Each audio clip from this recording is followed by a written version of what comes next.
Let's talk about the game of the weekend. Man City, Arsenal. Arsenal at the Etihad.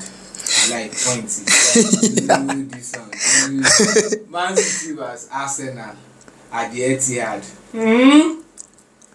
Game of the week. Game of the week. Which game of the week?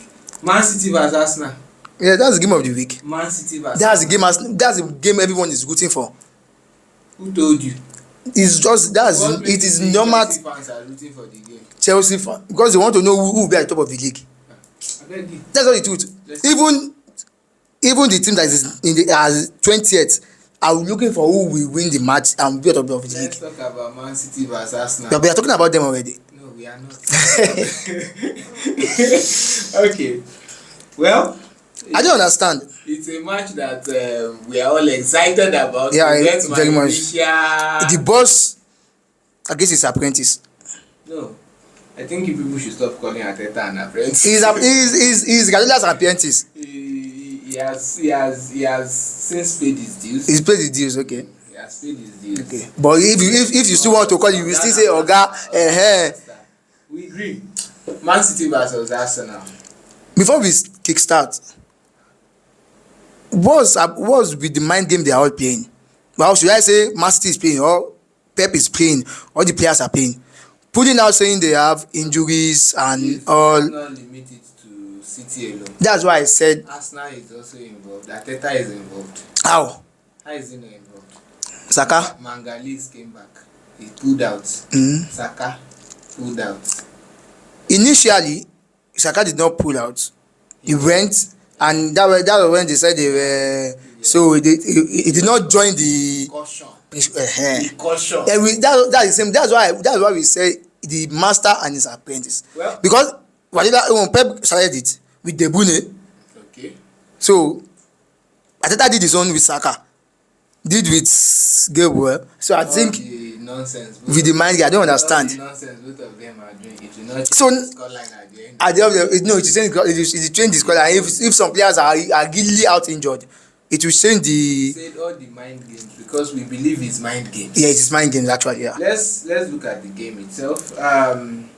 First, Etihad has not been a good hunting ground for Arsenal in past years. Arsenal since when? Sef? That's why yes. Since time immemorial. So the Etihad has not been a good hunting ground for Arsenal. We either get massacred at the Etihad or Arsenal loses one way or the other. Yeah. It's been a very good ground for City to play, especially playing against Arsenal. But this season, a lot of Arsenal fans, they are going to the Etihad with a lot of enthusiasm, Yeah. believing that yes, they can indeed pull a result Results out of there. out of the game. Yeah. Why do you think that is the case? Because of the form they are in and the fact that they want to get a step away from Man City. Because Man City have just been holding them down. That's why I said it in one of our podcast chats. Klopp said he's going. They should please beg Guardiola to go. To leave. Just leave the league for us. Let the small coaches let us know how good the small coaches too are. We are seeing how good they are presently, though. So, however, let's talk about your predicted lineup. What do you think would be the predicted? With the mind game they are playing, we don't even know what the probable possible lineup will be. Because now they said Akonji is out injured, Walker is out injured, Nunes is out injured, De Bruyne is out injured. So we don't even know what the lineup will be. So it's going to The only thing I know for sure is Martinelli is out injured. Well, I was still looking at platforms where they say he's a 50-50. He's 50, but we know right from time that he is out injured. He's a 50-50. Well, If it is a 50-50, is him coming back. But we know right from time he is out injured. By all these out injured, it means Gabriel Mangalis is a doubt. Saka is a doubt. No, right from time they said Gabriel Magalhaes is that he has the injury, but he can play till the end of the season. That's why they do, and they don't want a situation where last season out, Saliba went injured and everything crumbled for Arsenal. So they thought Magalhaes still have the chance to be playing with the injury, so they don't want to. Sakai is doubt according to the medical team. The medical team of England. Precaution. Of Arsenal. Precaution. So no, we don't even know. It's not the England team that sent him. So now, let's say looking at that, because in the first leg, Man City have players out injured. Rodri and De Bruyne. Now then, Arsenal had Saka out. Martinelli had injury but came back, was a receive, so came in as a substitute. Scored the winning goal. So Partey too was out then. Partey was out. So now I think everyone is back. Partey too is back for Arsenal. Everyone is back for Arsenal. But we already know Arsenal lineup. The only thing I don't know about Arsenal lineup at the moment is the fact that will Zinchenko be playing his left back, or Arteta will stick to Kiro? Well, this is what I think. I was going to predict a midfield of for Arsenal. I was going to predict a midfield of Rice, Jorginho, and Odegaard. Yeah. However, I was looking at the game last season at the Etihad, where I think De Bruyne made that statement where he said that usually for them, City, they go with two eights, attacking eights. However, against Arsenal, they decided to play two DMs, so Rodri and Gundogan played. So that the first to him, he said, so what Pep wanted in that game was control. So whenever either Partey or Xhaka goes to press, De Bruyne will just step into that space. You understand? And I think it was one of those spaces that created the second goals. You understand? So seeing that as it is now and understanding the fact that I feel Arteta will want to go for physicality in midfield. So I do not see, I'm guessing, seeing a first start for Thomas Partey in that game. So if Thomas Partey is starting, I'm guessing also that Zinchenko will start. You understand? So he can invert, then he has more security with Rice and Partey. However, if it is Jorginho starting, you understand, I think Arteta will want to go for a lot more security defensively. So I think it is going to be Kiwa starting in that position. Okay. So, and I also feel that another thing we should also be looking at is Arsenal's attack. If Martinelli doesn't make it as expected not to make it for the game, is it going to be Trossard against Walker if he's available? Or will Arteta do what he did in the first leg against City when Saka was absent and play Jesus instead up front by the flanks? But this time he's going to be playing on the left hand side. But I'm thinking if it will be that way, it will be Havertz playing there and Jesus maintaining his position. I think more of Havertz to go central. Okay. For the fluidity of the fact that Havertz can always come back. You understand? So that interchange of positions, you understand? And that is where I have issues. You understand? That's where I have issues. Because naturally, if we are going by the way City set up, you understand, and the physical match for match, it's supposed to be Jesus coming in for Martinelli. However, because of the tactical way that Arteta will also like to play, I feel he's going to use Trossard. So that whenever Havertz comes back, drop to the midfield, Trossard can drift into that centre forward position, something that I feel is very, very adept at doing. However, can he do it for 90 minutes against Walker, against Diaz? You understand? So those are just the issues for me. For Man City, I'm looking at the fact that they are going to, Rodri is a constant, Bernardo is also a constant. Foden is a constant. We have Foden there. So Grealish is back. Doku is back. Folding against Ben White. It is not folding against Ben White. It is Doku against Ben White. Will Doku start? Do you think? No, Because another excuse given by Pep when Arsenal defeated them 1-0 earlier on in the season, we saw how that game was very, very close. They were just So Pep said something about where he thought there were going to be spaces. There were no spaces there. You understand? Just trying to say that probably Arteta outsmarted him tactically to that one, in that one. So now, because of the fact that both teams will want a lot more control of the game, I'm doubting if there's going to be a Doku in that game. You understand? So you want to use Grealish? That's where I'm going, because he wants to have control of the ball. But I will actually prefer Grealish though too. As an Arsenal fan, actually. You prefer Grealish? Doku, because you think Doku will be running at Ben White? Always. And their chance of foul will be...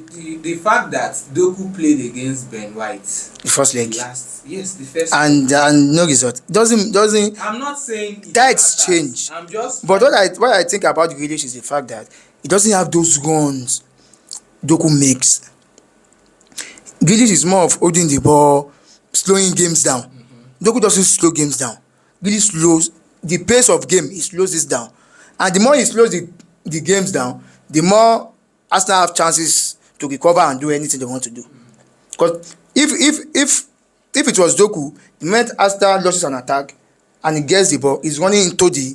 That's why I like Martinelli than Trossard. Because immediately Martinelli is getting the ball, he's running into your 18. Doku gets the ball, he's going to your 18 direct. If Grealish should get the ball, he's not going into your 18. You wait for that player that wants to come. Let me dribble you first before moving. Well, we saw... Let's do a bit of an analysis on Doku. We saw his performance against Manchester United, where he was left on that flank and he was unable to drift. Why? Because I think what Ten Hag did tactically that day on him was, before you even drift, there's a second player blocking you from this side. He couldn't cut to his favoured right. But you know Arsenal is not known for two players marking one player. No, but the fact is that, like I said, I gave the analogy of Pep Guardiola saying spaces, talking about spaces. The fact that both managers are adept tactically, you understand, what Arsenal will not do by double marking you, I think they do it by chopping out all those spaces. All those spaces, yeah. So, and I think that was why it looked like in the first game 2 against Arsenal that Doku was ineffective. So that is my own take. So what's your prediction, as in the possible lineup for Man City will be? For Man City in goal, we already know Ederson is out injured. So in defense, I think Diaz is a sure bet to start. There is also a doubt on Stones. The one that he said he did not know Man City is playing Arsenal next. Why will you say you are leaving? Well, it's mind game actually, like we said. Yeah. Why you tell your teammates you are leaving for Etihad and you don't know the next game you are playing the next week? No. It's what top players do. They just want to get on each other. That's mine, yeah. So, in defense, if I'm going by the rumored injuries, in defense I would think Brahim Diaz and Jones were Vardiol. You understand? Vardiol, then Ake on the left, then Walker. God have mercy. Walker is also a doubt. So we don't even know the prediction. If we go by the fact that Walker too was pulled out of the game, so who replaces Walker? I don't even know. Who would replace him? Maybe John Stones that is injured to still come and replace him. Well, in midfield, I think the midfield picks itself automatically. Aside De Bruyne, that is a doubt too. De Bruyne is not a doubt. Don't disturb yourself. That mind game. They said De Bruyne is a doubt, so I don't think it should be included. Now, let's say we have Rodri, Bernardo, Kovacic. But if De Bruyne is out injured, they definitely Kovacic is coming in. Yeah, Because nobody can balance the games. You can balance it just. You cannot just and collect. it fits his profile. That's Yes, his profile. it Game fits where it. Pep Guardiola But was looking for control. for control. But it's just the fact that if the opponent is not playing, it's another advantage for us now because those passes to Haaland. That's it. Yeah. So now up front, Foden against Kiwa or Zinchenko. But I think Foden is not always effective at that flank. That's why I was looking at him over here. Even any flank, Foden is not. Foden is only effective playing free role. If you see him start, even at England game, I watched one of his England game where he was unable to take on players at that flank. I was like, but immediately he switched to the middle where he's free, can make the runs and all. You see him being effective there. So I think Haaland, Foden, Doku, Alvarez coming in later. Doku for you. But if he wants to attack fully, I'm looking at Alvarez replacing Kovacic in midfield. He tried it in the last time. It didn't work. So I'm just saying if he wants to attack fully. And he did it against Manchester United too. He didn't really give him that result he wants. So, especially considering that spaces will be very, very scarce in that game. I think he mostly uses Alvarez as a joker, coming in later, and the moment he comes in, he switches Foden to the free role. Yeah. Meanwhile, Arsenal fans, David Raya was substituted just 45 minutes into the first game of the international. Yeah. They were scared that he was injured. In the second game, he was an unused substitute. So there are a lot of fears too that he may not be available for that game, and people have been saying mind game. So now we have Saliba, Gabriel, Ben White. They are sure starters for us now. So we don't know either Kiwo or Zinchenko, depending on who starts in midfield. So in the midfield, Jorginho, Rice, and Odegaard. Master planner.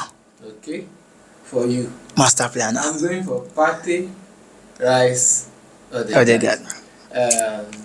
In attack, Saka, if he's not injured, Havertz and Trossard.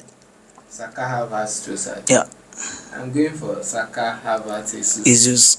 So if that is what we get at the end of the day, those lineups. But who do you think? Okay, that's the lineup accepted. But who do you think will control that game most? Well, on that day, I'm going to say City will have more of the ball. I'm saying City will have more of the ball. One, it's the Etihad. It's the Etihad. They don't want to let themselves down or at least on that front. And I think for some reasons, I think Arteta is going to let control of the ball mostly go to City and capitalize on their mistakes. You understand? However, that was the same technique that Pep used in beating Arsenal at the Emirates last season. So I remember that. I remember that. So I think it is going to. I think the game is.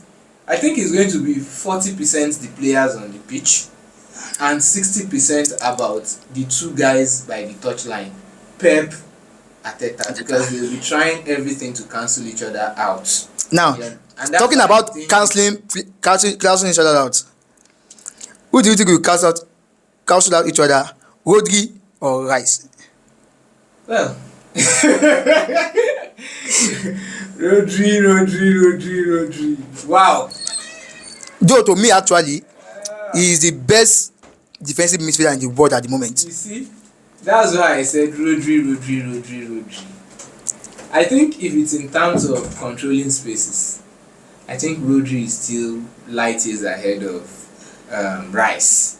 You understand? However, but if it comes to the physicality, you understand, I rate Rice's physical ability a lot more than that of Rodri. The actual place I will rate Rodri more than Rice is that moving forward to the edge of the box. No, as a DMF, as a 6. Now transitioning to that opponent box, playing short from there most of the time. That's what he does. That's what Partey does too mostly. Then Rice, if he's playing the 6, he's not doing that. Except maybe Jorginho is playing there. That's when you see him up front mostly. He's more of like sitting down there, mopping up everything that is coming. That's why I talked about their physicality. It's about controlling spaces. Rodri is ahead of him. Okay. But if it comes about using your legs, covering grounds, you understand. Covering space. Physicality, being combatant in the tackle or whatever. I think it's Rice. It's Rice. However, if you ask me to pick one for my team on this thing, I'll go with Rodri. I'll go with Rodri actually. I'll go with Rodri. I would go with it. But the vibe guys is giving now. Even at the international break, what he played. Rice is somebody that plays with his ability and he plays with his heart. As in what he plays, the moment the way he's controlling the pitch, as the distance covered. That's it for Rice. As in, I don't understand. I was the legs, he has the energy. I was saying that day that where is he seeing the energy from? He has a second battery running inside. More like the quality of Liverpool then. Yeah. You are seeing him there. The next thing you are seeing me here, how? So when you are not flash. Yes. I think the game will be won or lost based on chances. Chances. Whoever is more clinical, will win that game. Yeah, cancelling player out too. We don't know if they will be playing, but I want to mention the Bune and our master class Odegaard. Because in recent times they have been saying Odegaard and the Bune each of a team. I've always said this thing. I think they are two different kind of clear. Yeah, sure. See, there are things Odegaard does with the ball at his feet. You understand? That is his own. That De Bruyne will never do. De Bruyne would have an ankle injury trying it. He will never try it. You understand? Now, and when he does these things, he uses it to create space. Yeah. For other players. He may not be adept at picking out passes at the consistent ratio with which De Bruyne does it. That's what De Bruyne does. Gets the ball to him. He has the vision. He has the technique. He will get it to you. Yeah. You understand? Now, irrespective of whether you're making a run, it's just like Ozil. Ozil expects you. He to be there. You have to be there. Yeah. For you. So that is what De Bruyne does. However, Odegaard, he has more engine. You see him, he's the one leading. More of what's it called? Iniesta. Then. Yeah. Roba. You see him, he's running up and down. Iniesta was more like that. Going, dribbling into spaces, dropping short balls for, you understand? That's his form of creativity. While Xavi was the one that long passes. Bam, okay, put it there. So I think, for me, that is what defines Odegaard and De Bruyne. If Man City is not controlling the game, it becomes very difficult for De Bruyne to see De Bruyne. Yeah. You understand? But Odegaard is more of a player that he can decide if we are going to control this game. Well, he presses defense, he presses the keeper. Arsenal is not controlling the game. It means Odegaard is not controlling the game. It's not in the game. Collapses for Arsenal. Yeah. But you can't say the same for De Bruyne. De Bruyne can be armset from that midfield, and Man City will still control the game and everything. Because they have the likes of Silva still controlling that creativity that is needed. De Bruyne. Well, I'm going to get a lot of sticks for this. I don't mind, but I've just said what I feel those two players are. So, and it's the same thing. I feel okay if you want to compare players, compare De Bruyne and Bruno. That's it for me. No, we are talking about those that the match they want to play. Arsenal, Man City. We are talking about players cancelling players. Now we are going to cancel each other. It should be Rodri cancelling Odegaard. Okay. It should be Rodri cancelling Odegaard and either Rice. No, me, I'm just pairing them. That's why I paired who is going Rice a better game. That's why I paired Rodri and Rice too. Okay. So now, coming to that, one controversy that has been going around since last season, not even this season, since last season, Saka and Foden. I didn't think. You don't even. I didn't think of it. It's not even about being an Arsenal. You don't even let me land. Every young star has been compared to Saka. If you look for Palmer, it is this one. Now they are even bringing. They brought Kobe Meno. That is not even the same thing with them. Understand? Now they are bringing this Barcelona star boy. Yamal. You get it's like he's the SI unit now. For yeah, sure. He is. No, he is. You understand? So he is. Saka for me. You just said something about Foden just now that he finds it spaces when he's allowed to play 10, yeah. The same to roam about. Palmer for me in Chelsea. Yeah, he plays when. Make him static there, he becomes dormant. If Foden plays at the flank, he finds it difficult to take on any player. Understand? But look at, we've seen Saka when Pepe was still a starter. When Saka was going to transition to being a winger, when Pepe was a starter, we saw Saka coming to the right side, yeah, and he was giving us numbers. Everything. He started as a left back in the senior team. He gave us the numbers. Now he's being mooted as one of the best right wingers in the world. So I don't think, and the numbers are there. No, actually, I don't like the comparison because I think Saka is far away from Foden.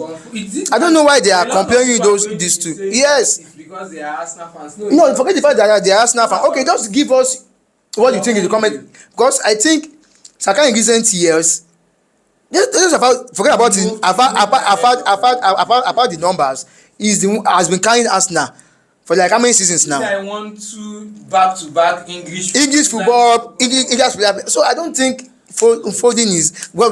Actually, that's another topic entirely because it's been controversies in recent. There's a new one that is also coming up. I'm going to pick you on it during the reviews. We'll do something about it during the reviews. So you should watch out for it. Who do you think has been or was or is a better defensive midfielder? They are both Spanish. Was it Rodri? Is it Rodri or was it Sergio Busquets? We are coming to that. We are coming to that very soon. So what's your take? Cancelling each other out. Well, just tell me your prediction because all this excitement. Yeah, there's another there. Only actually 20 minutes to the game, your mind will begin to beat. As an Arsenal fan, Gunners for life that I am, hoping, praying, and thinking Arsenal will win at the Etihad. That's my prayer actually. But my prediction on the actual prediction is 2-2. It's 2-2 because I know Arsenal will come with everything they had. The what was it called? The encouragement from the manager, the talks, the everything. It is not just about the game they want to play with their foot. It's about a whole lot of things, the energy, the psychological aspect of it too. It's not just about the foot game now. It's about the psychological aspect. The fact that Arteta now they played Community Shield. He was ahead of Arteta this season. First leg ahead of Pep. The Community Shield. Second leg, the first leg of the Premierleague too, the same thing. Now he is thinking, Oga, if I say I can take you anytime, maybe I can do this. Yeah. Well, so I'm going for 2-2. You said 2-2? Yeah. For me, I think the only thing stopping Arsenal from beating Man City at the Etihad is Arsenal. Okay. And the reason why I say it's Arsenal is it's only if they can conquer their own demons. Yeah. That fears, that psychological edge. And Falcao always say, don't play Zinchenko against they look for a way to bully him. Yeah. So it gets to somebody like Zinchenko, unlike somebody like Jesus that he will always be up. That's why I'm just praying that Martinelli should be fit too. So I think the only thing, if Arsenal, just like against Porto, second leg of that Champions League, a lot of people don't give Arsenal credit for that match. For that match, yeah. I did not too. So I think they deserve a lot of credit because of their age, being in that position for the first time in their careers. Porto had more Champions League experience than them. So if they can maintain their cool and choose their moments, if they are patient, you understand, if they are patient, I think Arsenal would frustrate City. And Arsenal would eventually win that game by 2-1. 2-1. Yeah. That's my prediction. I will take So I will take your word for guys, it. he said 2-2. Yeah. I said 2-1. If you're an Arsenal fan, let us know what you predict. If you're a City fan, let us also know what you predict. If you are a neutral, tell us what you predict also. But please tell us now. No be say you go come there attack am that time you go come dey be one prophet wey you no be. Well, that's the show. Yeah. It's been an exciting bumper package. Abib's prediction, like I told you people, 60%, that's the benchmark for him. You can hold him. Me, I still maintain my word. AB, no, I didn't say AB. You guys, if Chelsea does not score 4 unreplied goals against Burnley, bill me anywhere where you see me. But make you no go be the last to bill me. Pocket you don't dry. Well, that's the show. Thank you very much for joining us. We'll see you on the next episode.